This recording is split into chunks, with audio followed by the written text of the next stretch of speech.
សួស្តីអ្នកទាំងអស់គ្នាសូមស្វាគមន៍មកកាន់ Channel វិនីកា KH ហើយរឿងនេះដំបងឡើយទូស្រីជានារីហៃសូម្នាក់មានលុយមានផ្ទះមានឡានមានក្រុមហ៊ុនសពគ្រប់បែបយ៉ាងក៏ប៉ុន្តែនាងហាក់បីដូចជាមានអារម្មណ៍ថាឯកាអញ្ចឹងហើយរាល់ពេលដែលនាង stress នឹងការងារម្ដងតែតែមកទីកន្លែងកំសាន្តមួយលក្ខណៈថាស្ងប់ស្ងាត់តែម្នាក់ឯងអញ្ចឹងទៅមានការផឹកបន្តិចបន្តួចហើយចៃដន្យអីថ្ងៃហ្នឹងនាងក៏បានមកឃើញអ្នកកំឡោះម្នាក់ដែលជាតួប្រុសយើងហ្នឹងបើនិយាយពីវ័យគឺប្អូនទូស្រីយើងនោះទេប៉ុន្តែគាត់ទើបភ្នែកនឹងយីប៉ែម្នាក់ណាដែលថាគាត់អាងថាខ្លួនមានលុយក៏បានយកលុយមកឲ្យតួប្រុសអញ្ចឹងចោះលក្ខណៈថាចង់ញ៉ាយញ៉ងប្រោះផ្ដងគៀងកងវាចាទៅលើតួប្រុសហ្នឹងណាដែលសារតែឃើញថាគាត់គឺនៅក្មេងសង្ហាអីនោះមើលទៅដូចជាតំណងដល់តែអញ្ចឹងទៅតួប្រុសយើងគាត់មានតប៉ែតៃអីជាមួយនឹងយីប៉ែកម្មាប់ម្នាក់ហ្នឹងនោះដែលសារតែឃើញទើបផ្នែកពេកតួស្រីយើងក៏បានលុកមាត់ចូលមកជួយតួប្រុសពេលហ្នឹងនាងក៏បានថាយីប៉ែកម្មាប់ហ្នឹងថាបើសិនជាសបោលុយណាស់ក៏តែចាយនៅកន្លែងផ្សេងទៅក៏មកទីកន្លែងដែលគេមិនត្រូវការគេមិនទទួលជាសំណើរបស់ខ្លួនហើយវាគឺជារឿងមួយដែលអាម៉ាខ្លាំងណាស់តែធ្វើអីទាំងមើលបែបហ្នឹងណាដល់តែហើយយីប៉ែហ្នឹងគាត់ថាឲ្យតួស្រីវិញហើយចុះនាងជាអ្នកណាមកចេះហាមាត់ចេះដឹងឯរឿងរបស់យើងតួស្រីថាជាអ្នកណាមិនសំខាន់ទេសំខាន់ខ្ញុំគឺជាមនុស្សដែលស្គាល់កលៈទេសៈជាងនាងតែអញ្ចឹងទៅក៏ធ្វើឲ្យយីប៉ែហ្នឹងគាត់ខ្លាចនឹងតួស្រីទ្រាំបានក៏បានឲ្យកែវបានដាំបាយយ៉ាងឈ្ងុយឆ្ងាញ់ពិសាជាលើកដំបូងអញ្ចឹងទៅនិយាយរួមទៅសាច់រឿងហ្នឹងអេដមីនចង់ប្រហើប5បន្តិចថាគឺរបៀបណាហាអាត្មានិយមរៀងខ្លួនតួប្រុសពេលហ្នឹងក៏អត់ទាន់ស្រឡាញ់តួស្រីក៏មិនទាន់ស្រឡាញ់គាត់នៅឡើយដែរគាត់នៅគេហៅថាភ្លើងចម្បាំងសិនណាដំបូងអញ្ចឹងហើយគឺគិតផលប្រយោជន៍រៀងខ្លួនតែពិតតួស្រីគាត់ត្រូវការបារម្ភម្នាក់តែមានសុខភាពល្អមកមួនអញ្ចឹងទៅគឺធ្វើការបដូរកលៀនទៅឲ្យប្អូនចំគាត់ម្នាក់ទៀតដែលកំពុងតែត្រៀមក្នុងការស្វែងរកកលៀនដែលល្អយកទៅជួយសង្គ្រោះខ្លួនណ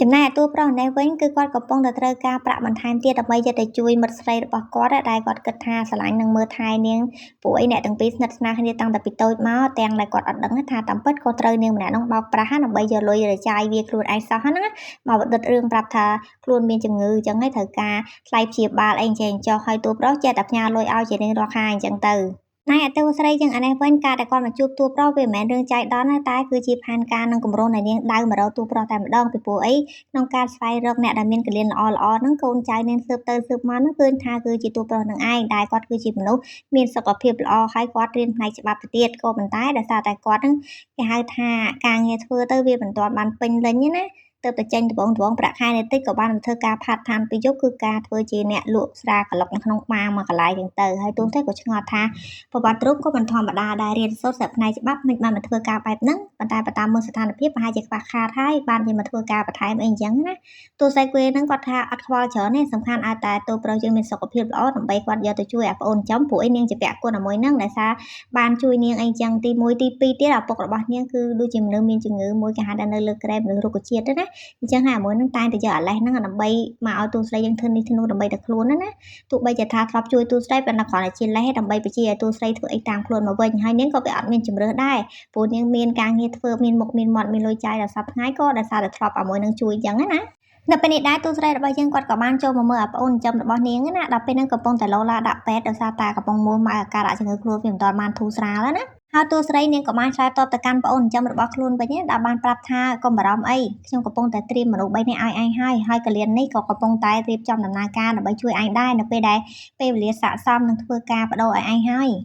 តម្លៃតួប្រុសយើងអានេះវិញក៏ត្រូវបាននាងដែលជាសង្សារខ្លួនខំជួយកន្លងមកឥឡូវនេះនៅសារតែមិនពេញចិត្តនឹងតួប្រុសអត់មានសប្បាយចិត្តនឹងអ្វីដែលតួប្រុសជួយកន្លងមកទេក៏បានមិនសុំដែរតំណែងគ្នាប៉ុន្តែតួប្រុសយើងនេះគាត់នៅតែបន្តទៀតណាដោយបាននិយាយថាកុំបាយគ្នាអីទោះបីជាយ៉ាងណាក៏ដោយគាត់នឹងព្យាយាមរកឲ្យបានច្រើនទៀតដើម្បីផ្ញើឲ្យនាងម្នាក់ហ្នឹងណាព្រោះក្នុងចិត្តគិតថានាងម្នាក់ហ្នឹងប្រកាសជាត្រូវការជាបន្ទាន់ហើយខ្លាចខ្លួនលំបាកឲ្យបានសុខចិត្តឲ្យបាយគ្នាអីចេះចុះប៉ុន្តែទីពិតមិនមែនទេយកលុយទៅដើរស៊ីចាយផឹកស៊ីអីចឹងទៅហើយតួប្រុសអត់ដឹងស្មារតីគេឈឺមែនយកទៅព្យាបាលអីចេះចុះណាគាត់សុកចិត្តផ្ញើឲ្យគេរើបានប្រហែលក៏ផ្ញើឲ្យដល់ពេលឥឡូវហ្នឹងលុយដែលទូស្រីធ្លាប់ជួយឧបត្ថម្ភនោះក៏យកទៅឲ្យនាងនឹងទៀតហើយក៏គិតថាគាត់ឥឡូវហ្នឹងបានស្គាល់ទូស្រីអញ្ចឹងគាត់នឹងខិតខំធ្វើឲ្យទូស្រីសប្បាយចិត្តទៀតទៅហើយនឹងបានយកអ្វីដែលទូស្រីឲ្យយកទៅឲ្យនាងនឹងបន្តចឹងហើយឥឡូវនេះបន្ទាប់ពីបានដាក់ទូរស័ព្ទចុះជាមួយនឹងនាងដែលជាសង្សារក៏បានមកជួបទូស្រីណាដែលពេលហ្នឹងគឺកំពុងតែចង់មកធ្វើឲ្យទូស្រីយើងគាត់សប្បាយចិត្តយកតាមចេះអញ្ចឹងទៅគេលោបានគេហៅថារង្វាន់បានអីមកថែមទៀតទៅណា គោលដៅនៅពេលហ្នឹងប៉ុន្តែតាមពិតទៅទូប្រុសយើងក៏ចាប់ផ្ដើមមានមនោចេតនាមួយទូស្រីដែរបើគាត់អត់ទាន់ដឹងខ្លួនរីឯទូស្រីក៏អញ្ចឹងដែរព្រោះគាត់គិតថាទូប្រុស slot boat អីអញ្ចឹងណាស្រួលមួយគាត់តាមចិត្តគាត់សពគ្រប់មកដល់សប្តាហ៍ថ្ងៃហ្នឹងហើយក៏ត្រូវបានមួយដែលជាបងប្អូនចិញ្ចឹមហ្នឹងគឺវាទាមទារសគុណវិញអញ្ចឹងហើយនាងក៏ត្រូវតែជួយវិញដោយសារតែវាមានជំងឺត្រូវការក្តោកលៀនអីចឹងហើយទូស្រីយើងដើម្បីទៅជួយវាស្វះស្វែងរកសពគ្រប់វិធីណាធ្វើម៉េចអាចទៅជួយបានចំណែកតួប្រុសនេះវិញក៏ដោយសារតែខ្លួនមានមនោចេតនាជាមួយនឹងនាងដែលជាសង្សារហ្នឹងតាំងតែពីតូចជាមួយគ្នាស្រឡាញ់គេដោយស្មោះក៏ប៉ុន្តែតាមពិតត្រូវនាងម្នាក់នោះបោកប្រាទេទាំងដែលអត់ដឹងខ្លួនណ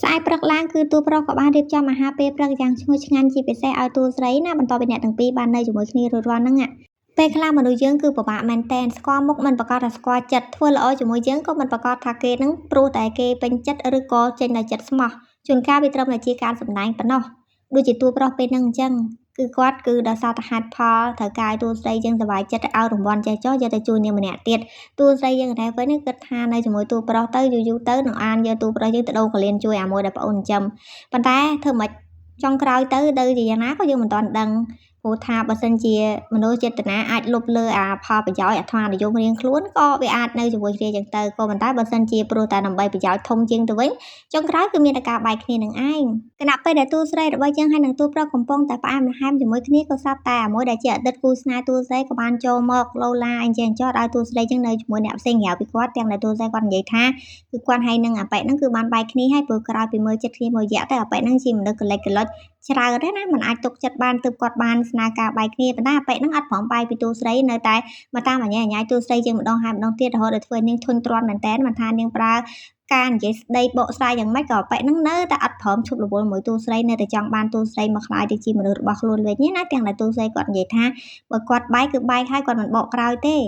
ប៉ែហ្នឹងក៏បាននិយាយទៀតថាបើសិនជាតួស្រីចង់ដឹងថាគាត់ស្រឡាញ់ប៉ុណ្ណាចាំគាត់បង្ហាញឲ្យមើលព្រោះគាត់មិនព្រមដោះលែងតួស្រីឡើយហើយក៏បានចូលទៅរកតួស្រីហើយនៅពេលហ្នឹងតួប្រុសយើងគាត់ឃើញអញ្ចឹងក៏បានចូលទៅជួយនាងហើយក៏បានថាប៉ែហ្នឹងវិញឲ្យចេញឆ្ងាយពីតួស្រីឈប់រំខាននាងទៀតទៅព្រោះលោកនឹងនាងបានបែកគ្នាហើយប៉ែហ្នឹងក៏ក្តៅហើយថាឲ្យតួប្រុសវិញឯងជាអ្នកណាឯងទៅជារបស់លេងរបស់នាងតែប៉ុណ្ណោះឯងគិតថាក្មេងដូចជាឯងមនុស្សគ្មានលុយគ្មានស្អីតតែសោះហ្នឹងនាងនឹងយកឯងជាប់រហូតនោះវាទៅតែជារបស់លេងសើចរបស់នាងតែប៉ុណ្ណោះឯងចង់បានលុយមែនទេបើចង់បានយើងឲ្យដើរចេញពីនាងទៅយើងជួយឯងទេណាដល់ទៅហើយតួប្រុសយើងគាត់អត់និយាយអីច្រើនគាត់ក៏បានលើកទូរស័ព្ទថាគាត់នឹងខលទៅសមត្ថកិច្ចដើម្បីឲ្យយកអាប៉ែនឹងចេញពីហ្នឹងពីបទដែលអាប៉ែនឹងមករំខានការរស់នៅឯកជនរបស់គេណាដល់ហើយប៉ែនឹងថាបានឯងគ្រាន់បើតែឯងកុំគិតណាថាឯងឈ្នះយើងជាគ្រាន់តែផ្ញើទុកសិនទេចាប់មើលថាឯងទទួលបានលទ្ធផលបែបណាក្នុងការដែលឯងហ៊ានប្រឆាំងជាមួយយើងចាំមើលទៅនៅពេលនេះដែរតួស្រីនិងតួប្រុសក៏បានមកដល់មន្ទីរពេទ្យមួយដើម្បីធ្វើការពិនិត្យសុខភាពមើលដល់តែអញ្ចឹងទៅតួស្រីយើងគាត់ក៏បានមកជួបជាមួយនឹងវិជ្ជាបណ្ឌិតជំនាញដោយសារតែនាងតែងតែតំណែងក្នុងរហូតមកគឺដោយសារតែប្អូនចិញ្ចឹមរបស់នាងក៏ជាអ្នកដែលទទួលបានការព្យាបាលពីគាត់ផងដែរអញ្ចឹងហើយឥឡូវនេះនាងក៏បានប្រាប់ទៅកាន់គិលានុបដ្ឋាយិកាម្នាក់ទៀតឲ្យជូនតួប្រុសទៅផ្នែកបណ្ឌិតខាងបរិសុទ្ធណាដើម្បី check up សុខភាពទូទៅពេញមួយរាងកាយថាតួប្រុសយើងយ៉ាងម៉េចខ្លះពីព្រោះអីតួស្រីយើងគាត់ចង់ដឹងថាតួប្រុសយើងគាត់មានឈឺអីរអត់ព្រោះចេតនាគាត់ចង់ឲ្យតួប្រុសនឹងបរិច្ចាគកលៀនទៅឲ្យប្អូនប្រុសចិញ្ចឹមរបស់គាត់គ្រាន់តែគាត់អត់តន់និយាយរឿងហ្នឹងប្រាប់ដល់តួប្រុសឲ្យដឹងទេចំណែកឯខ្លួនគាត់ក៏គាត់បណ្ឌិតសុខភាពខ្លួនឯងជាទូទៅជាប្រចាំចឹងដែររហូតដល់វិជ្ជាបណ្ឌិតហ្នឹងគាត់ក៏បាននិយាយជាមួយនឹងតួស្រីណាដល់បានប្រាប់ថាកន្លងមកអ្នកនាងតែងតែគិតពីសុខទុក្ខរបស់ប្អូនខ្លួនឯងក៏ប៉ុន្តែអត់បានមើលពីសុខភាពនាងទេដឹងល្អថានាងគឺនឹងអាចពិបាកមានកូនទៅថ្ងៃក្រោយតោះតែចឹងទៅតួស្រីក៏បាននិយាយវិញថាមិនអីនោះទេពីព្រោះខ្ញុំគ្មានកំណងថានឹងរៀបការឬក៏យកកូនអីនោះឡើយទោះបីជាមិនមានក៏ហីទៅចោះតួស្រីគាត់បានឆ្លើយចឹងទៅកាន់វិជ្ជាបណ្ឌិតវិញណាចំណែកតួប្រុសនេះវិញបន្ទាប់ពីធ្វើការពិនិត្យសុខភាពរួចរាល់ហើយគាត់ក៏បានដើរចេញមកខាងក្រៅវិញហើយក៏ទូរស័ព្ទទៅកាន់នាងដែលជាមិត្តស្រីរបស់គាត់ណាដោយតួប្រុសបាននិយាយប្រាប់ថាឥឡូវនេះគាត់ស្វែងរកការងារថ្មីបានហើយប្រាក់ខែក៏ច្រើនគួរសមដែរហើយគាត់នឹងផ្ញើលុយចំនួន50,000ទៀតទៅគណនីរបស់ស្រីម្នាក់ហ្នឹងហើយនៅពេលដែលឮសូរតែតួប្រុសនិយាយប្រាប់មកអញ្ចឹងនាងនឹងក៏បានឆ្លើយវិញថាគឺសប្បាយចិត្តណាតួប្រុសបានឲ្យនាងច្រើនដល់ម្លឹងហើយក៏បាននិយាយថាបើសិនជាកុំស្គាល់តួប្រុសនាងក៏មិនដែរទទួលបាននៅទង្វើល្អៗអីចឹងដែរហើយតួប្រុសក៏បានសួរវិញថាមិនទៅអាការៈរបស់នាងធូរស្បើយអីចឹងណាហើយនាងនឹងក៏ខកបន្តចឹងទៀតទៅថាគ្រាន់តែបានធូរប៉ុន្តែមិនជាតិទេក៏នៅតែបន្តត្រូវការលុយដើម្បីធ្វើការព្យាបាលដោយការស្វែងរកខួរឆ្អឹងខ្នងអីចឹងដែលកុហកតួប្រុសថាមានជំងឺមហារីកគ្រាប់ឈាមអីចេះចុះហើយតួប្រុសចេះតែជឿស្លុបទៅអត់ដឹងថានាងនឹងបោកឯណាហើយគណៈពេលដែលតួប្រុសនិយាយទូរស័ព្ទចប់រួចរាល់តួស្រីយើងក៏បានចេញពីបន្ទប់បញ្ជាបណ្ឌិតនឹងហើយក៏បានឃើញតួប្រុសទឹកមុខដូចអញញ៉ែមអីចឹងគាត់ក៏បានសួរថានិយាយមួយណាគេមិនទៅដូចជាសប្បាយចិត្តខ្លាំងម៉េះ ហើយទូប្រថាអីទេដោយសារតែគាត់ពិនិត្យសុខភាពទៅពេទ្យថាអត់មានអីទេសុខភាពគាត់ល្អអីចឹងណាចឹងហើយទូស្រីក៏បាននិយាយថាចុះបងអូនស្រីរបស់ទូប្រុសហ្នឹងអ្មេចហើយដែលនិយាយប្រាប់តាឈឺអីហ្នឹងហ៎ហើយទូប្រុសក៏បានប្រាប់ទូស្រីវិញថាអាការៈរបស់បងអូនស្រីខ្លួនហ្នឹងរៀងធូរស្បើយប៉ុន្តែនៅតែបន្តការព្យាបាលជារឿយៗអញ្ចឹងទៅទូស្រីថាអញ្ចឹងហើយកុំបារម្ភអីរាល់ការព្យាបាលរបស់បងអូនស្រីទូប្រុសគាត់នឹងជួយឧបត្ថម្ភបន្តលុយដែលគាត់ឲ្យលើកមុនហ្នឹងក៏គាត់គិតថាប្រហែលជាមិនគ្រប់ទេអញ្ចឹងចាំគាត់ថែមឲ្យទៀតហើយទូប្រុសថាអីទេពួកអីអាការឲ្យលើកមុនហ្នឹងក៏មិនទាន់ចាយអស់ដែរអញ្ចឹងបាច់ឲ្យថែមទៀតទេទូស្រីថាបាច់បារម្ភទេមិនក៏ខ្លាចចិត្តគាត់អីដែរគាត់ជួយតែស្មោះណាដល់តែអញ្ចឹងទៅមកទៅទៀតទៅទូស្រីយើងក៏បានយកនាឡិកាពាក់ឲ្យទូប្រុសណាដល់គាត់ប្រាប់ថានឹងជាកាដូដែលគាត់ឲ្យទូប្រុសគាត់ចង់ឲ្យរាល់ពេលដែលទូប្រុសយើងមើលនាឡិកាហ្នឹងគឺនឹកឃើញដល់គាត់ចឹងទៅទូស្រីគាត់គឺលក្ខណៈថាបង្ហាញភាពយកចិត្តទុកដាក់ចំពោះទូប្រុសទាំងដែលពេលហ្នឹងគឺទូប្រុសអត់ទាន់ដឹងថាអ្វីដែលទូស្រីធ្វើចំពោះគាត់ហ្នឹងវាជាមនុស្សចេតនាពិតឬក៏គ្រាន់តែចង់ប្រើប្រាស់គាត់ណាពីព្រោះអីនៅពេលដែលគាត់នៅក្បែរនាងគឺឃើញថាទូស្រីផ្ដល់ឲ្យគាត់រហូតទាំងតែគាត់មិនទាន់បានផ្ដល់អីជាដុំកំភួនទៅឲ្យទូស្រីវិញនៅឡើយទេបណ្ឌិតដែលនាងតែងតែពិនិត្យជាមួយនឹងឯងគាត់ក៏បានប្រាប់ដំណឹងទូស្រីតាក់ទងទៅនឹងលទ្ធផលនៃការពិនិត្យសុខភាពទូប្រុសយើងដើម្បីបញ្ជាក់ថាគឺក្នុងចំណោមមនុស្សប្រមាណអ្នកដែលគេស៊ើបមកហ្នឹងឃើញថាមានតែទូប្រុសយើងនឹងទេដែលមានសុខភាពល្អជាងគេហើយវាសមស្របអាចនឹងធ្វើការបដូរកលៀនឲ្យគ្នាបានក្នុងពេលឆាប់ៗដល់តែអញ្ចឹងទៅទូស្រីក៏បាននិយាយថាឲ្យលោកគ្រូពេទ្យវិជ្ជាបណ្ឌិតហ្នឹងតាក់ទងទៅកាន់មន្ទីរពេទ្យនៅក្រៅប្រទេសគឺនៅប្រទេសឥណ្ឌាអញ្ចឹងណាដើម្បីធ្វើការសហការគ្នាក្នុងការជួយទៅដល់ប្អូនចំនាងនឹងឯងហើយគាត់ក៏បាននិយាយថារឿងឯកសារផ្សេងៗក្នុងការហោះហើរទៅអីហ្នឹងចាំទូស្រីយើងគាត់ជាអ្នករៀបចំនៅថ្ងៃស្អែកឲ្យរួចរាល់ហើយនៅពេលដែលគាត់និយាយចប់ភ្លាមៗស្រាប់បន្ទូប្រុសគាត់បានដើរចេញមកធ្វើឲ្យទូស្រីយើងគាត់ភ្ញាក់ស្មាទូប្រុសលឺសូអ្វីដែលគាត់និយាយមិញហ្នឹងណាព្រោះអីរឿងហ្នឹងគាត់អត់តន់និយាយប្រាប់ទូប្រុសផងហ្នឹងបើមិនជាទូប្រុសដឹងគេលោថាអាចនឹងមានការយល់ច្រឡំអីចេះចោះអញ្ចឹងហើយទូស្រីគាត់ភ្ញាក់ផ្អើលដោយសារទូប្រុសមកស្ងាត់ដល់តែអញ្ចឹងទៅនាងក៏បាននិយាយថាខ្ញុំចេញមកក្រៅធ្វើឲ្យទូប្រុសហ្នឹងភ្ញាក់មែនអត់ហើយអញ្ចឹងទៅទូប្រុសថាអត់ទេទូស្រីអត់បានធ្វើឲ្យគាត់ភ្ញាក់អីទេគ្រាន់តែថាគាត់គេងបាយទៅបាយមកស្រាប់តែបើកភ្នែកឡើងអត់ឃើញទូស្រីគាត់បារម្ភគិតថានៅខាងក្រៅអាកាសធាតុវាត្រជាក់អញ្ចឹងបើសិនជាទូស្រីយើងអត់ពាក់អាវពីក្រៅទៅគីឡូវាផ្ដាសាយអីចេះចុះណាដល់អញ្ចឹងទៅទូស្រីថាអីទេគាត់អរគុណច្រើនដែរដែលទូប្រុសគិតគូរពីគាត់អញ្ចឹងហើយស្អែកហ្នឹងគាត់ត្រូវការទៅនៅក្រៅប្រទេសមានកិច្ចការសំខាន់មួយចំនួនត្រូវធ្វើហើយត្រូវការឲ្យទូប្រុសទៅជាមួយណាអញ្ចឹងហើយទូប្រុសប្រាប់ថាបើសិនជាទូស្រីសប្បាយចិត្តចោលគាត់ទៅគាត់នឹងទៅបន្តមកទៀតទូប្រុសរបស់យើងក៏បានធ្វើការទូរស័ព្ទទៅកាន់នាងដែលជាមិត្តស្រីខ្លួនណាដោយបាននិយាយថាប្រហែលថ្ងៃទៀតគាត់នឹងត្រូវទៅក្រៅប្រទេសហើយអញ្ចឹងហើយគាត់បានតំណែងទៅកាន់នាងម្នាក់ហ្នឹងអីចឹងណាបើសិនជាមានកិច្ចការអីអាចធ្វើការឆាតទៅគាត់អីបានហើយលុយក៏បារម្ភចាំគាត់ផ្ញើឲ្យបន្តទៀត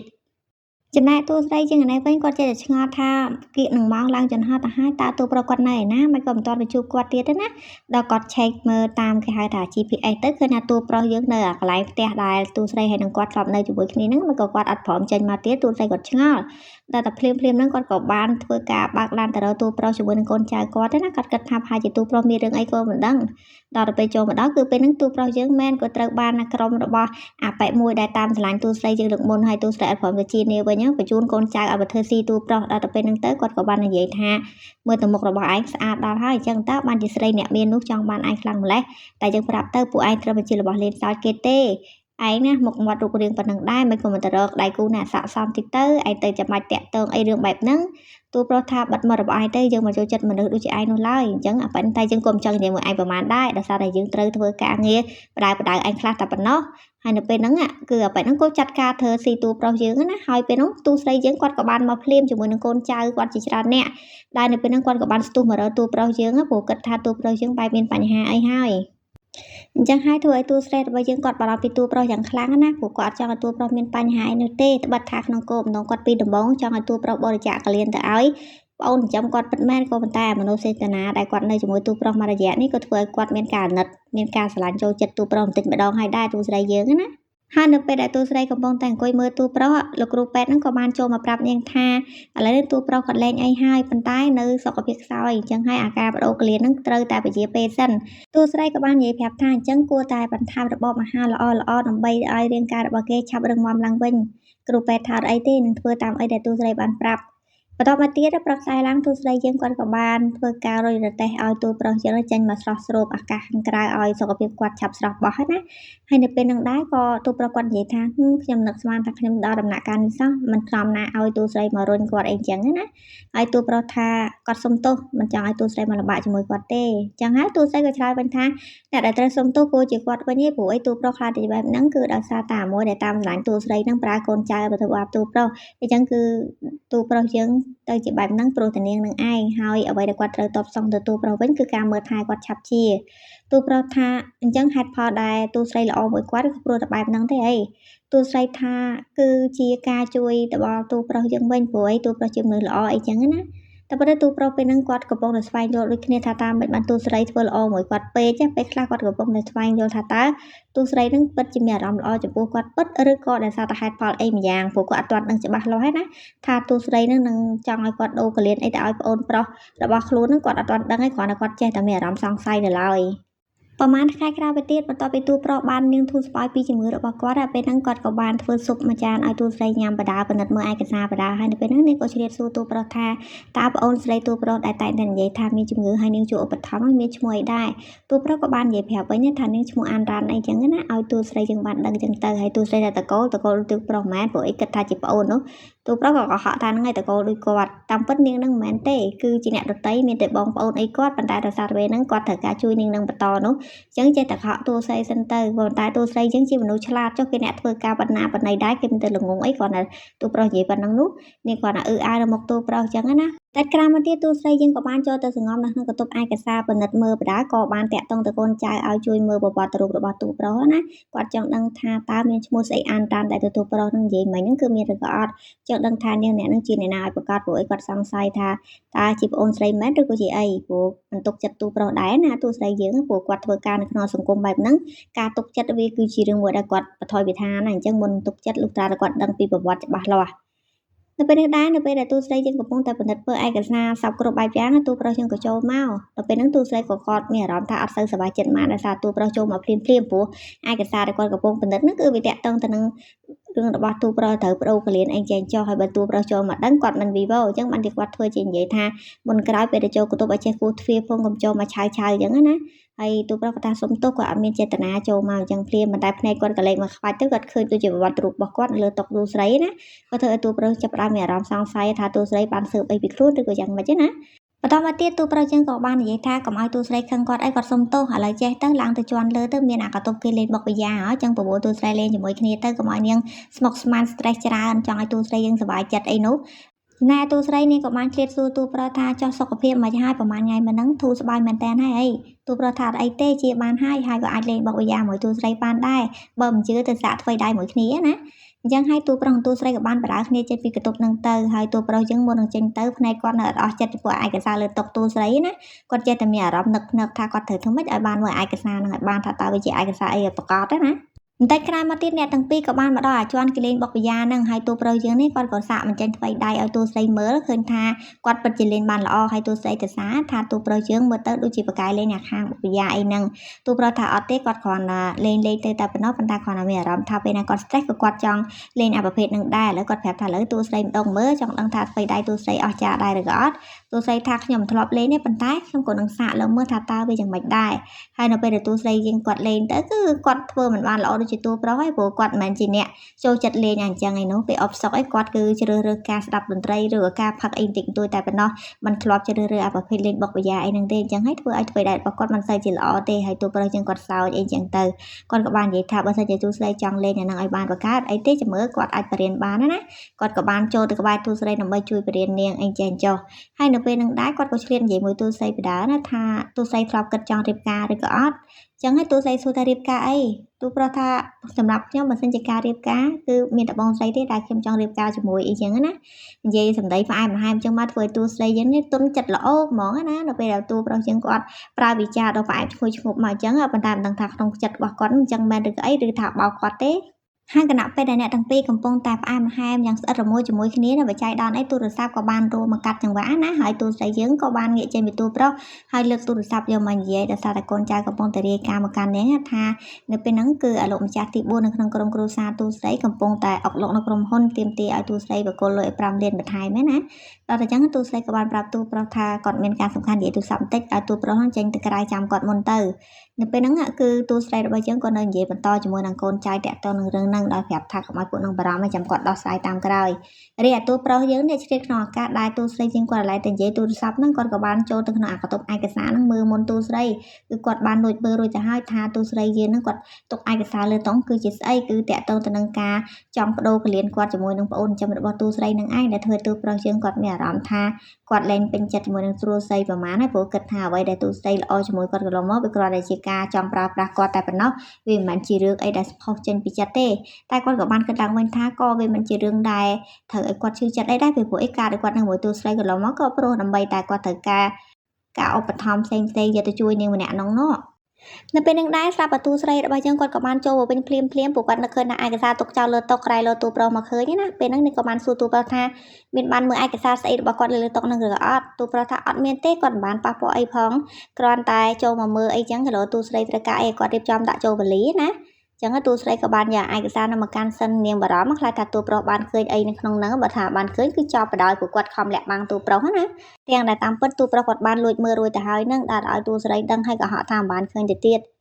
នៅពេលនេះដែរទូប្រុសរបស់យើងគាត់កំពុងតែរៀបចំសម្លៀកបំពាក់ឲ្យទូស្រីដាក់ចូលក្នុងវ៉ាលីណាហើយគាត់បាននិយាយថាតើទូស្រីយើងទៅក្រៅប្រទេសលើកហ្នឹងទៅយូរឬក៏ឆាប់ទូស្រីថាអត់ដឹងទេគឺវាអាស្រ័យទៅលើកាលវិភាគការងារដែលនាងមានដល់តែអញ្ចឹងទៅទូប្រុសក៏បាននិយាយថាប្រសិនបើទូស្រីទៅយូរគាត់ប្រកាសជានឹកទូស្រីហើយនាងក៏បានឆ្លើយតបទៅកាន់ទូប្រុសយើងវិញណាដោយបានប្រាប់ថា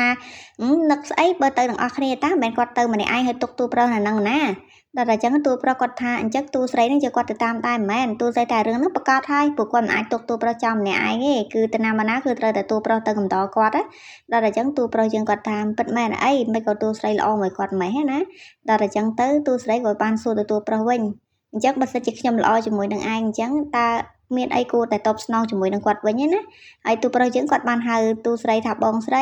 ពីព្រោះអីអាយុអ្នកទាំងពីរគឺវាមានកម្រិតឆ្ងាយពីគ្នាដល់បន្ថែមថាអាមិនដែរសុខភាពមួយរយៈហ្នឹងអត់អីណាយទូប្រុសថាអត់អីទេសុខភាពគាត់គឺគ្រាន់បើហើយតាំងពីទទួលបានការព្យាបាលនឹងយកចិត្តទុកដាក់ពីគ្រូពេទ្យមកណាដល់ទៅហើយអញ្ចឹងទៅទូប្រុសយើងគាត់ក៏បានលួចគិតក្នុងចិត្តថាទូស្រីតែងតែសួរគាត់រឿងសុខភាពរហូតអញ្ចឹងបានន័យថាក្នុងចិត្តទូស្រីនៅតែចង់បានកលៀនរបស់គាត់យកទៅបដូរឲ្យប្អូនចិញ្ចឹមដដែលដោយមិនបានពេញចិត្តពេញថ្លើមគាត់ដោយសត្វចិត្តទេណាទូប្រុសគាត់លួចអន់ចិត្តនៅក្នុងខ្លួនអញ្ចឹង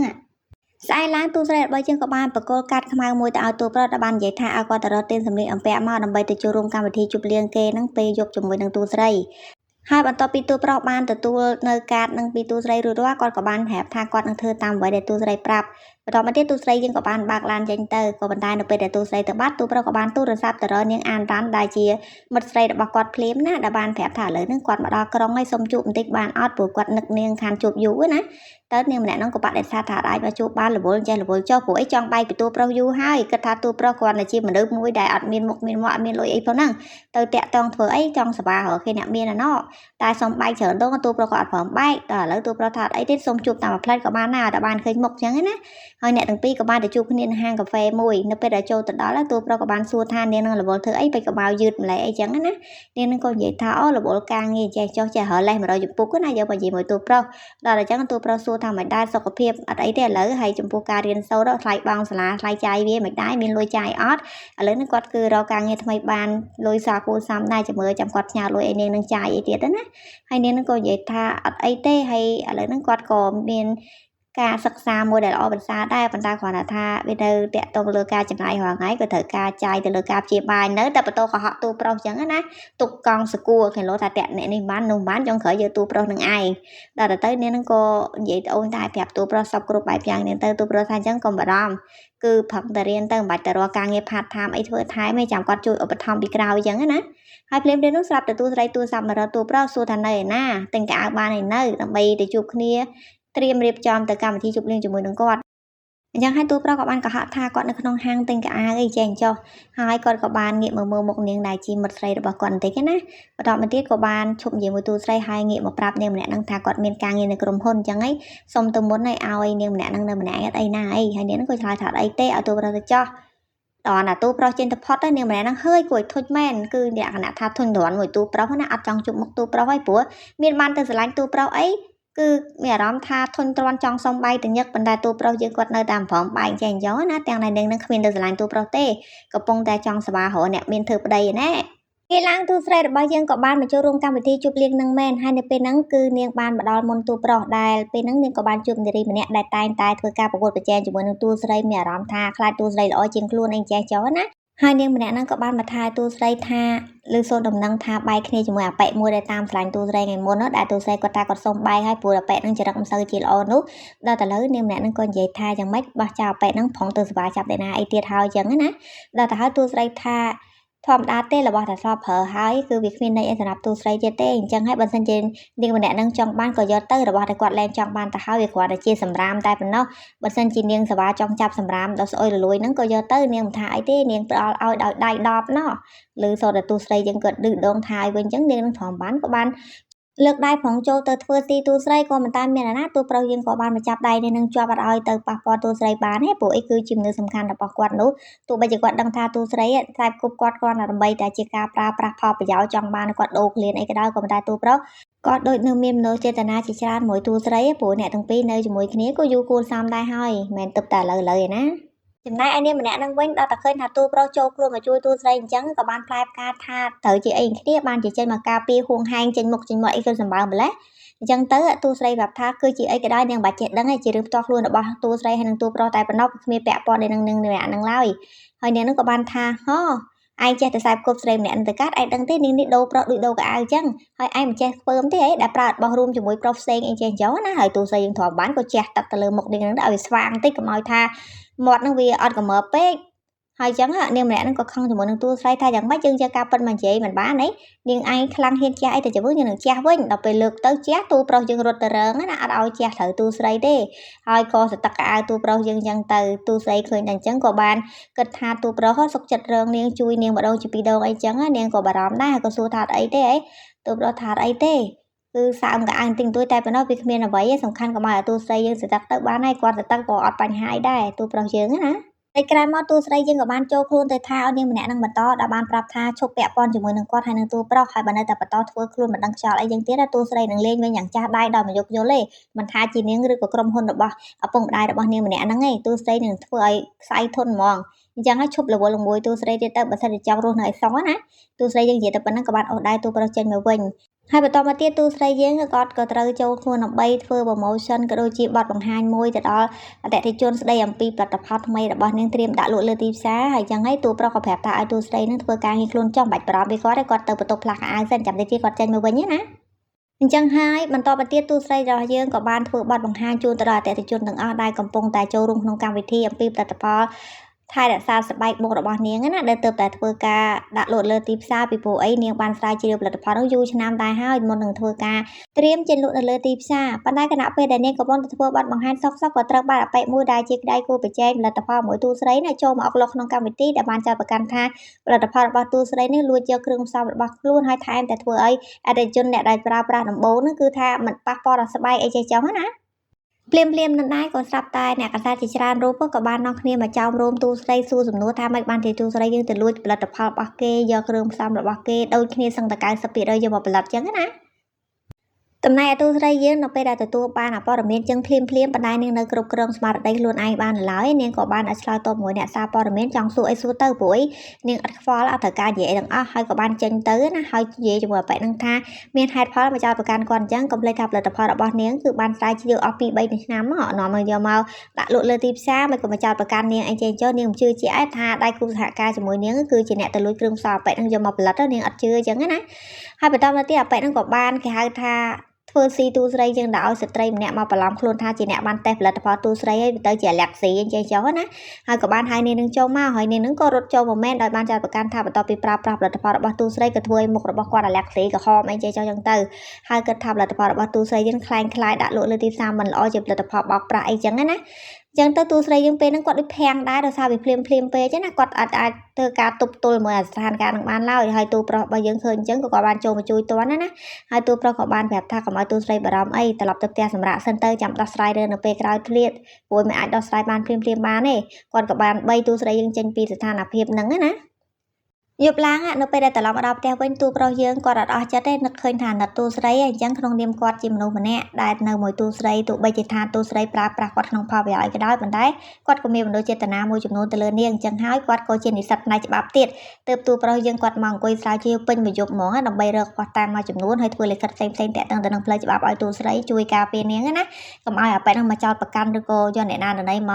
កថាទូស្រីយើងប្រើផលិតផលចេះអញ្ចឹងឲ្យដែលមិនពិតព្រោះគាត់ក៏ជឿជាក់ថាទូស្រីជាមនុស្សល្អរកស៊ីធំត្រូវមិនអាចទៅបោកប្រាស់គេអញ្ចឹងទេអញ្ចឹងហើយគាត់ក៏អត់បានដេកអត់បានពួននៅធ្វើកិច្ចការនឹងការពារទូស្រីណាហើយដល់ពេលដែលទូស្រីយើងគាត់ភ្ញាក់ដឹងខ្លួនឡើងពេលចិត្តភ្លឺនេះគាត់ក៏បានបាត់ទូប្រុសអត់ឃើញក៏បានដើរទៅដើរមកឃើញថាទូប្រុសកំពុងតែធ្វើកិច្ចការងារនឹងអត់ដេកអត់ពួនអីចឹងណានាងក៏មានអារម្មណ៍ថាខុសចំពោះទូប្រុសថាពេលដែលនាងមានបញ្ហាមានរឿងអីកើតឡើងទូប្រុសយើងបែរជាជួយគាត់ឲ្យស្មោះហើយគាត់បែរជាចង់ឲ្យទូប្រុសទៅបដូរកលៀនឲ្យអាប្អូនចំនៅទៅទៀតដល់តែអញ្ចឹងវាដូចជាមិនយុត្តិធម៌ចំពោះទូប្រុសណាហើយមានអារម្មណ៍ថាគាត់ឯងខុសចំពោះទូប្រុសបណ្ដាទូស្រីយើងគាត់ពិបាករើសពីព្រោះអីឪពុករបស់នាងក៏ត្រូវបានអាមួយនឹងយកតម្លាក់ទុកដើម្បីយកមកបជាទូស្រីធ្វើនេះធ្វើនោះតាមបច្ចិតខ្លួនឯងហើយបើមិនធ្វើឲ្យវាទេវានឹងយកឪពុកនាងទៅណាទៅណីឲ្យនាងដឹងអញ្ចឹងទូស្រីយើងចិត្តមួយអាណិតទូប្រុសចិត្តមួយក៏មិនអាចបាត់ឪពុកដែរ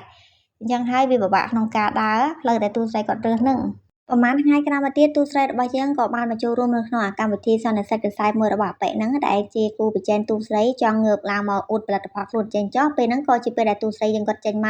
កដើម្បីបកស្រាយការពិតថាអាប៉ែហ្នឹងគឺជាអ្នកធ្វើស៊ីគាត់មានចេតនាបដិទ្ធរឿងកុហកសពគ្រប់បែបយ៉ាងដើម្បីចោទប្រកាន់ទូស្រីឲ្យរស់ស៊ីចាញ់ខ្លួនចេញចោះប៉ុន្តែថ្ងៃហ្នឹងដោយសារតែទូប្រុសយើងគាត់បានជួយទូស្រីរកផោះតាំងផ្លូវច្បាប់យកមកនិយាយមកប៉ែហ្នឹងបង្ហាញអំពីអ្វីដែលប៉ែហ្នឹងបានខ្លែងបន្លំចេញចោះដើម្បីឲ្យតេតិជននៅក្នុងហ្នឹងក៏ដូចជាអ្នកកសែតបានភ្លឺផ្នែកទាំងអស់គ្នាថាប៉ែហ្នឹងគឺជាមនុស្សល្បិចចេញចោះអញ្ចឹងហើយបន្ទាប់ពីនាងបានបកស្រាយឲ្យអស់អ្នកទាំងអស់គ្នាហ្នឹងគេក៏បានអបអរសាទរចំពោះទូស្រីដែលជាមនុស្សស្រីពិតមែនប៉ុន្តែក្លាហានអាចដោះស្រាយបញ្ហានៅចំពោះមុខអីហ្នឹងបានពេលហ្នឹងទូស្រីក៏គាត់នឹកសប្បាយចិត្តដោយសារតែការជោគជ័យនៅពេលហ្នឹងក៏ដោយសារតែចំណែកធំពីទូប្រុសជួយនាងដែរបើសិនជាក៏មានគាត់ប៉ុណ្ណឹងនឹងស្មារតីនឹងជួយអាផ្នែកច្បាប់អីហ្នឹងមកហ្នឹងក៏នាងពិបាកដោះស្រាយបញ្ហាហ្នឹងដែរប្រហែលថ្ងៃក្រោយមកទៀតគឺជាថ្ងៃ birthday របស់អាមួយដែលជាប្អូនចាំទូស្រីហើយដល់ពេលចឹងទៅដើម្បីជាការអបអរសាទរជប់លៀងជុំគ្នាអត់ធ្វើនៅផ្ទះខ្លួនឯងបែរជាមកធ្វើនៅកន្លែងទូស្រីនៅវិញណាហើយពេលហ្នឹងនាងក៏បានចេញមកពីក្រៅដោយសារតែទូស្រីយើងគាត់ដើរផ្សារទៅក៏ប្រទះឃើញជាគូស្នេហ៍មួយគូដែលគាត់គិតថាទូប្រុសស្លាប់និយាយរឿងរៀបការជាមួយគាត់អញ្ចឹងហើយគាត់ដូចមិនមានអារម្មណ៍ថាចង់ទទួលស្គាល់អារម្មណ៍ខ្លួនឯងទេចង់បដិសេធបន្តិចបេះដូងគាត់គឺចាប់ផ្ដើមដឹងហើយណាថាគាត់មានអារម្មណ៍ទៅលើទូប្រុសមនោចេតនាលើសពីធម្មតាប៉ុន្តែនាងមានការងារមួយដែលត្រូវទទួលខុសត្រូវនោះគឺដើម្បីយកឪពុករបស់នាងត្រឡប់មកវិញទាំងដែលការពិតឪពុករបស់ទូស្រីបានស្លាប់បាត់ហើយប៉ុន្តែដែលត្រូវអាមួយដែលជាប្អូនចំកុហករហូតណាថាប៉ែហ្នឹងនៅក្នុងកណ្ដាប់ដៃខ្លួនដើម្បីបជាទូស្រីទៅនេះនោះហើយទូស្រីក៏ដឹងរឿងអញ្ចឹងគាត់ចេះតែខំធ្វើតាមអ្វីដែលមួយនឹងទៀមទាទៅអញ្ចឹងហើយជាភាសារឿងដូរកលៀនមួយហ្នឹងក៏ជាការទៀមទាឲ្យទូស្រីនឹងធ្វើឲ្យវាដែរហើយទៅថ្ងៃហ្នឹងគឺវាបានឃើញទូស្រីចូលមកអញ្ចឹងវាក៏បាននិយាយថាយ៉ាងម៉េចថ្ងៃហ្នឹងគឺកណើតវាចង់លេងណាក៏បានដែរកុំភ្លេចថាទូស្រីបានម្ដងសប្តាហ៍ថ្ងៃក៏ដោយសារវាដែរអញ្ចឹងហើយកុំភ្លេចគុណវាអសោះអញ្ចឹងហើយចង់វាយកផ្ទះហ្នឹងជប់លៀងផឹកស៊ីអីក៏ដោយក៏ជាសិទ្ធិវាទូស្រីគ្មានសិទ្ធិប្រឆាំងហ្នឹងណាហើយពេលហ្នឹងទូស្រីចឹងគាត់ខ្ជិលនិយាយមួយនឹងច្រើនមកកាន់តែនិយាយកាន់តែបញ្យល់គ្នាណានាងក៏បានឡើងទៅលើដើម្បីទៅរកទូប្រុសនិយាយគ្នាណោះតម្លៃទូប្រុសយើងអានេះគាត់មានតបានជួបទូស្រីទេគ្រាន់តែរត់ចេញមកក្រៅឬសម្លេងឡូឡាណាកន្លែងភ្នែកទេក៏ប្រទះឃើញនាងដែលជាមិត្តស្រីមកជប់លៀងកម្មវិធីជាមួយមួយប្អូនចំរបស់ទូស្រីនេះទៅវិញហើយអញ្ចឹងគាត់ក៏តាមដានចង់ដឹងថាទូស្រីមានតំណែងអីជាមួយមួយហ្នឹងហើយគាត់ក៏គិតថាអាមួយហ្នឹងគឺជាមនុស្សដែលគាត់ត្រូវបដូរកលៀនឲ្យហ្នឹងមិនមែនជាមនុស្សចរិតអញ្ចឹងសោះគាត់មិនសមថាត្រូវបដូររយៈកលៀនទៅឲ្យមនុស្សបែបហ្នឹងទេទូប្រុសបន្ទាប់ពីគាត់ឃើញអញ្ចឹងហើយនៅអត់សុខទេគាត់គិតថានឹងតាមដានទៅមើលថានាងម្នាក់ហ្នឹងមានតំណែងអីជាមួយអាមួយដែលជាប្អូនចាំទូស្រីហើយបន្ទាប់មកទៀតគាត់ក៏កន្លែងឃើញថាអាមួយហ្នឹងនាំនាងម្នាក់ហ្នឹងចូលបន្ទប់គាត់ក៏បានតាមដានទៅមើលណាហើយពីរនាក់ហ្នឹងប្រងធ្វើស៊ីគ្នាហើយហ្នឹងក៏ប៉ុន្តែដោយសារតាមានមិត្តភ័ក្តិផ្សេងទៀតហៅអាមួយហ្នឹងឲ្យទៅផឹកស៊ីជុំគ្នាសិនកុំតាន់អាមកដាច់ចល័យអញ្ចឹងបាត់អាមួយហ្នឹងជាម្ចាស់កម្មវិធីគេសួរហៅណាក៏មិនបានធ្វើអីនាងហ្នឹងទៅចេញទៅវិញទៅហើយទូប្រុសក៏បានឆ្លៀតចូលមកហើយសួរថាមិនក៏នាងម្នាក់ហ្នឹងនៅក្នុងបន្ទប់ហ្នឹងនាងនឹងមកធ្វើអីដល់តែពេលទូប្រុសជាងតាមទាន់ទាំងហើលេះថាមិនកើតក៏ទៅយំសោកបោកខ្លួននាងម្នាក់ហ្នឹងក៏ហក់ទូប្រុសទៀតថាគាត់ដឹងទេពួកម៉ាក់បបួមកជាមកតាមគេតាមអាយហើយទៅជាអញ្ចឹងវិញនាងអត់ដឹងទេអញ្ចឹងហើយទូប្រុសយើងក៏គិតថានាងនឹងនិយាយជាការពិត គាត់ចេះជឿទៀតណាហើយក៏បានប្រាប់ថាចឹងកុំបារម្ភចាំគាត់អមចេញពីកន្លែងហ្នឹងនៅពេលដែលទូប្រុសនាំនាងម្នាក់ហ្នឹងថាចេញទៅផ្ទះវិញក៏វាក់នឹងពេលដែលទូស្រីគាត់ចូលមកដែរប្រទះឃើញគ្នាហើយទូស្រីសួរទៅណាហើយនាងម្នាក់ហ្នឹងទៅជាស្អីចឹងទូស្រីក៏ឆ្ងល់ដែរព្រោះអីឃើញទូប្រុសមកទៅដូចបារម្ភចម្លែកណាដល់អញ្ចឹងហើយក៏ទូស្រីរបស់យើងហ្នឹងគាត់ក៏មានអារម្មណ៍ថាទូប្រុសដូចជាចម្លែកអីណាហើយទូប្រុសយើងឯនេះវិញគាត់មិនដឹងថាម៉េចក៏បាននិយាយប្រាប់ថានាងម្នាក់ហ្នឹងគឺជាប្អូនស្រីដែលគាត់តែងតែប្រាប់ទូស្រីថាឈ្មោះអានតានអីហ្នឹងតែងតែជួយឧបត្ថម្ភថានាងនឹងឈឺចេះឈឺចោះហើយពេលហ្នឹងគឺគាត់ថាគាត់អត់មានពេលបកស្រាយច្រើនប៉ុន្តែសូមឲ្យទូស្រីជួយជូនពួកគេទាំងពីរនាក់ទៅផ្ទះសិនទៅព្រោះអត់មានអីជីអញ្ចឹងណាហើយទូស្រីថាអីទេអញ្ចឹងចាំមកគាត់ជូនទៅដល់ផ្ទះហ្មងណាប្រហែលថ្ងៃក្រោយមកទៀតនាងម្នាក់ដែលជាមិត្តស្រីទូប្រុសហ្នឹងដោយសារតែខ្លួនឯងមានទម្ងន់ហើយអញ្ចឹងស្វែងរកមុខឪពុករបស់កូននៅមិនឃើញអ្នកនេះទេទៅគេមិនទទួលស្គាល់ទៅនោះគេមិនទទួលស្គាល់អញ្ចឹងហើយគិតថាយកទូប្រុសយើងមកបោកកញ្ចោតធ្វើយ៉ាងម៉េចឲ្យបាននៅមួយទូប្រុសម្ដងជាពីរដងអីចឹងទៅដើម្បីតម្លាក់កំហុសថាកូនជារបស់ទូប្រុសឲ្យទូប្រុសទទួលខុសត្រូវអញ្ចឹងព្រោះតើអ្នកផ្សេងក៏គេមិនទទួលអ្នកនេះក៏មិនទទួលនោះអញ្ចឹងហើយក៏បានណាត់ទូប្រុសឲ្យទៅរកខ្លួនដល់ផ្ទះហើយទូប្រុសក៏បានទៅរកនាងនឹងមែនដល់ចូលទៅដល់ឃើញនាងម្នាក់ហ្នឹងដូចជាមានអាការៈប្លែកជាងរាល់ដងធ្វើខ្លួនដូចស្និទ្ធស្នាលចង់នៅក្បែរគាត់ចេះចោះដល់និយាយថាខ្លួនអត់ចង់នៅម្នាក់ឯងចង់ឲ្យទូប្រុសកំដរចេះចោះក៏ឲ្យដៃឲ្យជើងមកទូប្រុសប្រងឲ្យទូប្រុសធ្វើស៊ីខ្លួននោះក៏ប៉ុន្តែពេលហ្នឹងទូប្រុសគាត់ដូចចង់ភាំងម្ដងប៉ុន្តែដូចឃើញនាងម្នាក់ហ្នឹងចេញចរិតមករបៀបមករកប្រែប្រណាអីចឹងប៉ុន្តែដូចថាអារម្មណ៍មួយគាត់ពេលដែលនៅក្បែរនាងនឹងយូរទៅស្រាប់តែនឹកឃើញទៅដល់ទូស្រីនេះវិញអញ្ចឹងហើយគាត់ក៏រុននាងនឹងចេញវិញណាអត់អាចនៅបានដោយសារគាត់បែរជាមានមនោចេតនាជ្រៅជាមួយនឹងទូស្រីណាហើយពេលនឹងដែរទូប្រុសក៏បានព្យាយាមបញ្យល់ប្រាប់នាងម្នាក់ហ្នឹងថាកុំឲ្យធ្វើបែបហ្នឹងអីគឺវាមិនស័ក្តិសមអីចឹងទេព្រោះអីអ្នកទាំងពីរមិនទាន់បានរៀបការជាមួយគ្នាអញ្ចេះចោះណាដោយសារតែគាត់ចេះជួយនិយាយបញ្យល់ទៅព្រោះគាត់ដូចជាអត់មានអារម្មណ៍ថាចង់ស្និទ្ធស្នាលអីជាមួយនឹងនាងម្នាក់ហ្នឹងទេបែបហ្នឹងមិនគួរឲ្យទុកចិត្តទេសូម្បីតែទូប្រុសមើលទៅទឹកមុខស្លូតបូតទៅប៉ុន្តែក្រោយក្នុងគាត់គឺកុហកគាត់សពគ្រប់បែបយ៉ាងហ្នឹងអញ្ចឹងអ្វីដែលគាត់ខំជួយមកហ្នឹងគឺទូប្រុសយើងមិនបានចេញពីចិត្តទេគឺដើម្បីតែចង់យកផលប្រយោជន៍ពីគាត់យកទៅឲ្យស្រីម្នាក់ហ្នឹងទៅវិញណាទូស្រីយើងពេលហ្នឹងគាត់ក៏មានអារម្មណ៍ថាអញ្ចឹងអ្វីដែលគាត់គិតថាគាត់ឲ្យទៅលើទូប្រុសគឺពេលហ្នឹងច្បាស់លាស់ហើយមានន័យថាពេលហ្នឹងទៅគាត់គួរតែគិតតែរឿងបរិច្ចាគកលៀនអីហ្នឹងទៅមិនបាច់គិតពីមនោចេតនាអីព្រោះអីកន្លងមកនាងដូចចង់សពិចសពិលគិតថាខ្លួនឯងក៏ស្រឡាញ់ទូប្រុសដែរមិនមែនថាអត់មានអារម្មណ៍ស្រឡាញ់តតែសោះហើយក៏ប៉ុន្តែដោយសារថាទូប្រុសយើងគាត់ធ្វើឲ្យទូស្រីយើងពេលហ្នឹងរៀងឆ្អែតចិត្តដែរណាហើយនៅពេលដែលទូស្រីយើងពេលហ្នឹងគាត់កំពុងតែអង្គុយខូចចិត្តណាក៏ស្រាប់តែចែកដល់នេះអាមួយដែលតាមសុំត្រូវមួយទូស្រីវិញវាឃើញថាទូស្រីអង្គុយផឹកម្នាក់ឯងហើយគិតថាជាឱកាសណាក៏បានចូលដៃចូលជើងជាមួយនឹងបុគ្គលិកអ្នកក្លុកស្រានៅហ្នឹងឲ្យដាក់ថ្នាំឲ្យទូស្រីយើងណាហើយពេលហ្នឹងទូស្រីយើងគាត់មានតែដឹងរឿងអីគាត់ថាស្រាអីគេដូចអត់ដែរឃើញណាប្រភេទអីហ្នឹងហើយមួយហ្នឹងគាត់ថាគឺជាប្រភេទថ្មីគាត់ទៅច្នៃអីចេះចូលដាក់លក់នៅហ្នឹងអញ្ចឹងឲ្យទូស្រីយើងសាកលើមើលទូស្រីយើងក៏បានផឹកអស់ពីកាយហើយបន្តទៅទៀតក៏អាការៈរបស់ថ្នាំតែបែបហ្នឹងអាមួយហ្នឹងដាក់ចូលវាក៏បានជ្រាបបន្តិចម្ដងហើយបន្តមកទៀតអាមួយហ្នឹងក៏បានយកទូស្រីយើងគាត់ថាប្រងធ្វើស៊ីទូស្រីយើងណាយកទូស្រីយើងទៅកន្លែងរបស់វានឹងឯងហើយនៅពេលហ្នឹងគឺវារៀបបញ្ចាត់ការទូស្រីយើងបានទៅហើយហ្នឹងណាក៏សាប់បច្ច័យតនេះទូប្រុសយើងនេះក៏បានចេញពីផ្ទះនាងម្នាក់ដែរជាមិត្តស្រីគាត់ហ្នឹងមកជួយទូស្រីតន់គឺពេលហ្នឹងគឺដោយសារតែទូប្រុសយើងក៏អត់ចង់នៅក្បែរនាងម្នាក់នោះទៀតទេគាត់រហលេះដល់ខ្លួនចេញមកព្រោះគាត់ពេលដែលកាន់តែនៅក្បែរនាងម្នាក់ហ្នឹងក៏កាត់តែមានអារម្មណ៍ថាគាត់ដូចខុសចំពោះទូស្រីណាអញ្ចឹងហើយគាត់ក៏បានដើរចេញទៅវិញគឺមនោចេតនារបស់គាត់នៅពេលហ្នឹងជាមួយនាងហ្នឹងគឺវាហាក់បីដូចជាត្រឹមតែជាបងប្អូនវាមិនមែនជាស្នេហាអញ្ចឹងណាគាត់ក៏បានមកជួយទូស្រីយើងទាន់ពេលវេលាអញ្ចឹងទ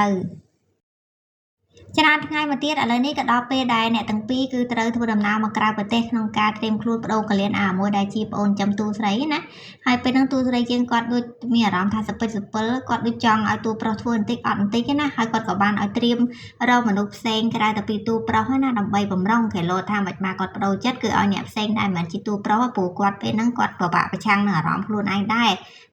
ពីព្រោះអីរាល់ពេលដែលទូស្រីយើងជួបបញ្ហាគឺទូប្រុសគាត់តែងតែលេចមកជួយនាងរហូតដល់អញ្ចឹងធ្វើឲ្យទូស្រីយើងគាត់ចិត្តអត់កាច់ណាមនុស្សយើងជាពិសេសមនុស្សស្រីមនុស្សចេតនានឹងហើយដែលធ្វើឲ្យពិបាកធ្វើការអីផ្សេងណាព្រោះចិត្តវាមិនងាយកាច់ទេនៅពេលដែលអ្នកទាំងពីរកំពុងតែបដើគ្នាលក្ខណៈថាលំហែកាយសុកហ្នឹងក៏ស្រាប់តែត្រូវបានក្រុមរបស់អាមួយដែលតែងតែសុំទូស្រីត្រូវគ្នាវិញនេះ mà đâu chỉ vì đó đã ban sầm rái chứ nó có ban cho mà chập luôn tu pro dương hay ở đó tu sấy dương chuối ấy cứ lẹ nạ tha giờ tu pro dương tạ năm thật lọp ấy dương tới đây đưa cái nem tại đó pe thở cạp đâu lên được đâu liền mòn nó nghe rụp hiệp tại tu sấy quạt mưa bao khơi cái thả mùa nâng thường chân tại ở tê cầm tại mùa nâng chưa đó na vì bật trầm tại trong ai tu pro dương còn là tao tìm luôn đâu cái liền mùi ôn chấm đấy tại vì trong ai tu pro dương từ là hồi lại ngược mòn á là nạ tao vì trong phơi si từ bắp tu pro vẫn cái thả tu pro nó qua là chi mà đâu thả thòng mà đam bên sầm mặt phía mà phải chơi cho mỗi việc được bây giờ tạm tu sấy vì trong ban tu sấy tập tới với nha chẳng việc cái thả tu bây giờ chi diêm vậy tạm lơ sùng rồi mấy cô tu sấy mình tới với nha chẳng bên là bị thi cầm chặt tu pro trao mòn tới nó mày bị chập chọc dân tới vì đừng rồi rồi đấy nè hồi bên đằng tới tu sấy dân quạt co mình chọn ai rửa ra bị tay chỉnh chẳng đai của cái lòng móc bắt đầu cô đã bảo quan năm bay đâu có liền ao ôn trong nước mát bên tay nó về quạt nó cái bài tu pro quạt khơi tha tu pro của mình chừng này rồi cho ra đai chẳng á mà sự tung mà tiết này bên nắng cứ mối đại tam sản tu sấy các bạn đã cho một nông tục nắng na hai việc của bạn mình gì mỗi tu sấy tha ao bằng thưa tam về tới chụp vì được với một nông tu pro tiết tới bị buổi tu pro dưỡng cái bà chị mình ai miền sừng không tha nông ban chụp tu sấy bên lại phụ tu pro sấy của miền lại từ mình chỉ là bỏ lên bỏ tu sấy việc cái thành trắng á việc cứ miền chừng này ở chiang tu pro mà còn nục hưởng ở đây tu sấy thì rơi tu pro thua ấy hai việc của bạn vậy tha vì miền phát tam và chạy tha tu pro ban bật tu sấy đã ban đối giờ ai cái sang nông cùng hơn bật tu sấy dùm ao vía đọt đôi cho mỗi đường lối á đợt tới tu sấy thạc quạt chưa tê hai mỗi nắng có ban và hai video để tu pro ban được chụp vía á cứ nửa bên nắng cứ việc ban tập lồng để chạy tu pro tha tu sấy nắng cứ miền bồng nông mình mỗi đường tu pro tê quả là sạp cục tu pro nằm bay bao cái đầu cái liền cho mỗi ôn chấm á chẳng mà tu pro dân trong rồi luôn còn giờ lối hay chạy trên bị tu sấy hay một đường chạy trên từ giờ ai cái sao sập khăn bao cầm hôn tu sấy dùm ao vía tập bắt tu pro dân bên nắng cứ quạt trong đang thả mỗi đường miền pan ca sấy hai ai cái sao để quạt giờ áo nó cứคล้ายๆmình ai cái sao bậtประกอบរបស់ទូស្រីឡើយនេះពេលហ្នឹងគឺទូស្រីយើងគាត់បិទតាបានឃើញអាវីដេអូហ្នឹងក៏ពិតមែនគាត់ប្រាប់ថាគ្រាន់ត្រឹមតែឃើញតែវីដេអូគាត់មិនជឿទៅគាត់មិនគិតថាទូប្រុសធ្វើបែបហ្នឹងមែនទេហើយអាមុនហ្នឹងថាបើមិនជឿវាមានផ្ោះតាំងផ្សេងទៀតតែបញ្ជាក់ថាទូប្រុសយើងពិតជាបានលួចឯកសារក្រុមហ៊ុនយកមកឲ្យវាមែនណាអញ្ចឹងឲ្យទូស្រីល្មមស្វាងខ្លួនទៅឈប់ជឿទូប្រុសទៀតហើយក៏បំភ្លេចទូប្រុសចោលទៅមកនៅជាមួយវាវិញព្រមត្រូវជាមួយវាវិញវានឹងលើកដំកើងទូស្រីអញ្ចឹងចោះណាពេលហ្នឹងអាមួយហ្នឹងក៏បានស្ទុះចូលទៅទូស្រីក៏ប៉ុន្តែទូប្រុសយើងដែលគាត់ស្លាប់នៅលើគេសាប់តែគាត់ដឹងខ្លួនណាចូលមកខាត់ណាឲ្យមួយហ្នឹងប៉ះពាល់ទូស្រីបានទេ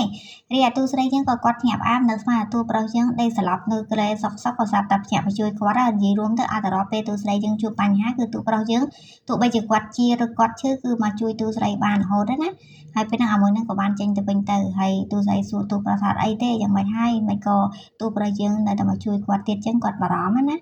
ហើយបន្តមកទៀតទូប្រុសយើងក៏បានប្រាប់ទូស្រីថាឲ្យគាត់ជឿជាក់នៅលើទូប្រុសយើងនឹងទៅកុំជឿអាមួយនឹងដែលបាននិយាយអ្វីដែលគាត់បានជឿអាមួយនឹងគ្រាន់តែជាឯកសារคล้ายៗទេទោះបីជាយ៉ាងណាក៏ដោយគាត់គ្មានថ្ងៃក្បត់ទូស្រីព្រោះកន្លងមកទូស្រីយើងបានធ្វើអំពើល្អជាមួយគាត់ច្រើនធ្វើគាត់មានអារម្មណ៍ថាកក់ក្ដៅណាអញ្ចឹងហើយគាត់ក៏មិនអាចជ្រើសរើសអ្នកដទៃច្រើនជាងទូស្រីបានឡើយទោះបីជាអ្នកនោះគេឲ្យលុយគាត់ច្រើនប៉ុណ្ណាក៏ដោយប៉ុន្តែមនោចេតនាចំពោះទូស្រីគឺគាត់មានច្រើនលើសលប់ហើយអញ្ចឹងស្អីក៏គាត់ត្រូវតែធ្វើបានដែរឲ្យតែការពីទូស្រីយើងណាទូប្រុស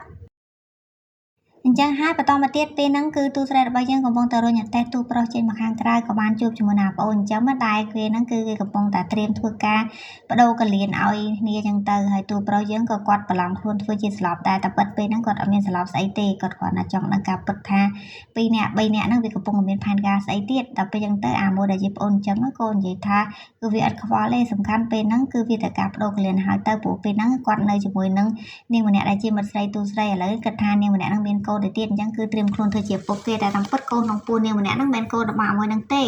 នឹងកូនរបស់ណាអស់ណីណាហើយប្រឡំនៅជាមួយហ្នឹងហើយក៏ឲ្យមួយនឹងទូខុសទៅអញ្ចឹងទៅហើយមួយហ្នឹងក៏អត់ដឹងរឿងដែរបន្តមកទៀតនៅពេលដែលពួកគេកំពុងនិយាយគ្នាថានឹងធ្វើការបដូរកលៀនឲ្យគ្នាទៅវិញទៅមកអញ្ចឹងហើយស្រាប់តែអាមួយដែលជាតាមឆ្លាញ់ទូស្រីហ្នឹងវាក៏បាននិយាយថាគឺទូស្រីរបស់យើងហ្នឹងមានកំណត់មិនល្អជាមួយនឹងអាមួយប្អូនចាំគិតចង់ដោះដូរឲ្យទូប្រុសយើងបដូរកលៀនគិតចង់នាំទូប្រុសយើងរត់គេចឬក៏បដូរអ្នកផ្សេងអីចឹងគឺវានិយាយចាក់រកព្រោះវាគិតថាវាមិនអាចឲ្យទូស្រីនៅសុកមួយទូប្រុសបានទេដល់តែចឹងមកពេលហ្នឹងអាមួយដែលជាប្អូនចាំទៅចង់រកជឿតិចក៏ប៉ុន្តែទូស្រីប្រាប់ថាបងមិននិយាយអីច្រើនប្រាប់ឯងទេក៏ប៉ុន្តែមានផ្ោះតាំងមួយចំនួនចង់បង្ហាញណាគាត់ក៏បានចាក់คลิปសម្លេងដាក់មួយនឹងចូលទៅរើរឿងទូស្រីប្រហែលថ្ងៃមុននេះឲ្យបានដឹងថាមួយនោះគឺជាមនុស្សមានកំណត់អាក្រក់ដែលបានបិឆោតឲ្យទូប្រុសយកឯកសារក្រុមហ៊ុនទៅឲ្យវាដែរក្រុមហ៊ុនរបស់ទូស្រីក៏ជាភាគហ៊ុនជាមួយនឹងអាមួយដែលប្អូនចាំដឹងដែរអញ្ចឹងអាមួយនោះគឺគិតថា ពេលហ្នឹងដឹងមុខពិតរបស់អាមួយទៀតហ្នឹងដែលតាមថ្លែងទូស្រីថាហ្នឹងគឺជំនឿល្បិចច្រើនណាខ្ចីដៃអ្នកនេះតិចអ្នកនោះតិចយកមកឲ្យគេឆ្លោះគ្នាមកគ្នាចំអ្នកដែលបានប្រយោជន៍គឺជាវាអញ្ចឹងទៅក៏អាមួយហ្នឹងវាមិនដឹងមានអីដោះសារមួយទៀតព្រោះផ្ោះតាំងតែទូស្រីយើងថតសម្លេងវាបានមកគ្រប់អីហ្នឹងបកាយបាច់បានដល់តែអញ្ចឹងទៅមកវាក៏បានយកនាងម្នាក់ដែលជាមិត្តស្រីរបស់ទូប្រុសយើងឲ្យត្រូវជាប្រពន្ធរបស់អាមួយប្អូនចាំទូស្រីហ្នឹងយកមកគម្រាមអ្នកនរគ្នាថាបើសិនជាមិនព្រមដោះលែងវាចេញទៅវិញស្រួលឬក៏ធ្វើតាមឯកវាសនាសុំទេមួយហ្នឹងគឺវាមិនទុកទេអីចឹងណាក៏ប៉ុន្តែចន្លោះក៏ត្រូវបានអាប្អូនចឹងទៅវារកវិធីជួយនាងនឹងវិញបានណាដាក់ឲ្យគេផ្សេងទៀតយកអាមួយដែលពីកំណត់មិនល្អហ្នឹងយកចេញទៅហើយពេលហ្នឹងវាក៏ឆ្លៀតពេលហ្នឹងវាបាននិយាយប្រាប់ទូស្រីផងដែរថាទូស្រីយើងល្ងងចាញ់បោកអាមួយប្អូនចឹងហ្នឹងឯតាមពិតឪពុករបស់ទូស្រីហ្នឹងស្លាប់យូរហើយមិនមែនជាមនុស្សរុក្ខជាតិស្អីណាទេបើមិនជឿទៅមើលខ្លួនឯងនៅក្នុងសាលដាក់បន្ទប់អ្នកដែលស្លាប់ទៅណាទូស្រីយើងបន្តមកទៀតនាងក៏បានរត់ទៅមើលមែនចង់ដឹងថាពុករបស់នាងស្លាប់មែនឬក៏អត់ទេណានៅពេលដែលទូស្រីយើងគាត់ចូលទៅមើលគឺឪពុករបស់យើងពិតជាស្លាប់បាត់ហើយមែនអញ្ចឹងទូស្រីគាត់ដឹងអញ្ចឹងហើយអាប្អូនចាំឡើងមានលេខអីមកគម្រាមឲ្យទូប្រុសដូរកលៀនស្អីឲ្យទៀតហើយគាត់អត់រវល់ទេចង់លេខណាគេជួយមួយហ្នឹងគឺជួយទៅទូស្រីក៏អត់ខ្វល់អញ្ចឹងណាទូស្រីយើងបន្ទាប់ពីគាត់បានមករកឃើញថាពុកគាត់បានស្លាប់បាត់ទៅនាងខូចចិត្តខ្លាំងពេលហ្នឹងហើយទូប្រុសក៏បានលួងលោមថាក៏មកទូស្រីយើងគិតច្រើនអីពេលហ្នឹងគាត់ទៅបានសុខហើយគិតថាធ្វើថែខ្លួនឯងបានល្អទៅព្រោះអីទោះបីជាទូស្រីយើងកាត់ទុកខ្លាំងក៏គាត់មិនត្រឡប់មកវិញដែរអញ្ចឹងព្រោះអីទូប្រុសគាត់កំពុងតែលួងលោមមកចង់ឲ្យទូស្រីយើងគាត់ខូចចិត្តជួបរឿងទូននេះអញ្ចឹងប្រហែលថ្ងៃក្រោយមកទៀតពេលហ្នឹងទូស្រីរបស់យើងនាងក៏បានជួបជាមួយនឹងនាងដែលជាមិត្តស្រីទូប្រុសណាហើយនាងម្នាក់ហ្នឹងក៏បានបំពរទូស្រីថាកុំឲ្យប្រាប់ការពិតទៅដល់ប្អូនអញ្ចឹងថាកូនបងពុតរបស់នាងមិនមែនជាបោះអាមួយហ្នឹងទេនាងចង់ធ្វើជាម្ដាយដ៏ល្អចង់កែប្រែខ្លួនឯងឡើងវិញហើយបើសិនបើនាងឲ្យការពិតដឹងតែមួយហ្នឹងខ្លាចតែមួយហ្នឹងបោះបង់អត់ទទួលមើលនាងអីចឹងណាឲ្យសំបយទូស្រីនឹងជួយលាក់រឿងនឹងផងទៅនាងចង់កែប្រែខ្លួនឡើងវិញហើយទូស្រីក៏គាត់មិនដឹងថាមិនដែរព្រោះអីគាត់ពេលហ្នឹងក៏មានផ្ទៃពោះវិញដែរណាខាងគ្រូពេទ្យគេពិនិត្យសុខភាពឲ្យនាងទៅប្រាប់ថាឥឡូវទូស្រីមានទម្ងន់ហើយនាងស្ទើរតែមិនជឿព្រោះអីកាលពីមុនសុខភាពនាងខ្សោយអីចឹងណាគ្រូពេទ្យថាពិបាកនឹងមានកូនក៏មិនតែចៃដន្យពេលហ្នឹងនាងបែរជាមានទៅវិញហើយទូស្រីក៏មិនទាន់បានប្រាប់ដំណឹងដល់ទូប្រុសឲ្យបានដឹងណាហើយបន្ទាប់មកទូស្រីរបស់យើងក៏បានត្រឡប់មកមើលទូប្រុសម្ដងទៀតព្រោះអីតាំងតែពីគាត់ត្រឡប់មកពីអាក្រៅប្រទេសហ្នឹងត្រូវបានពួកហ្នឹងចាក់ណាប់មកស្អីខ្លះហើយគាត់ស្លាប់បាទពឹកហ្នឹងទៅធ្វើឲ្យសុខភាពគាត់ចុះខ្សោយអញ្ចឹងទូប្រុសត្រូវសម្រាកនៅក្នុងទីពេទ្យមួយរយៈសិនហើយទូស្រីរបស់យើងក៏គាត់ត្រឡប់មកវិញប៉ុន្តែពេលមកដល់ក៏បាត់ទូប្រុសទៅហើយដោយសារតែគាត់តោកទៅសមុទ្រមួយអាទូស្រីណាអញ្ចឹងទៅគាត់ក៏បានប្រាប់នាងថាបើសិនជាទូស្រីពិតជាចង់មកជួបគាត់មែនឲ្យទៅរកនៅកន្លែងដែលអ្នកទាំងពីរបានជួបគ្នាលើកដំបូងនៅកន្លែងណាទូស្រីដឹងស្រាប់ហើយអញ្ចឹងហើយបន្ទាប់ពីទូស្រីគាត់បានឃើញសវត្ថនឹងហើយគាត់ក៏បានទៅដល់ទូប្រុសយើងនៅកន្លែងលក់ស្រាកឡុកមួយដែលទូស្រីជួបទូប្រុសយើងដំបូងណានៅទីហ្នឹងគឺជាកន្លែងដែលអ្នកទាំងពីរជួបគ្នានឹងឯងហើយពេលហ្នឹងទូស្រីយើងគាត់នៅកន្លែងឃើញទូប្រុសគ្នានាងរំភើបចិត្តហើយនាងសប្បាយចិត្តព្រោះអីពេលហ្នឹងគឺនាងមានដំណឹងល្អចង់ប្រាប់ទូប្រុសដែរក៏បានស្ទុះឲ្យទូប្រុសហើយក៏បានប្រាប់ការពិតឲ្យដឹងថានាងមានទម្ងន់មានអីចឹងណាហើយពេលហ្នឹងអ្នកទាំងពីរក៏សប្បាយចិត្តជាមួយគ្នាហើយរឿងរបស់យើងក៏បានជិះដល់ទីបញ្ចប់ត្រឹមតែប៉ុណ្្នឹងដែរអរគុណអ្នកទាំងអស់គ្នាដែលបានតាមដានការសម្ដែងរឿងរបស់ Admin ណា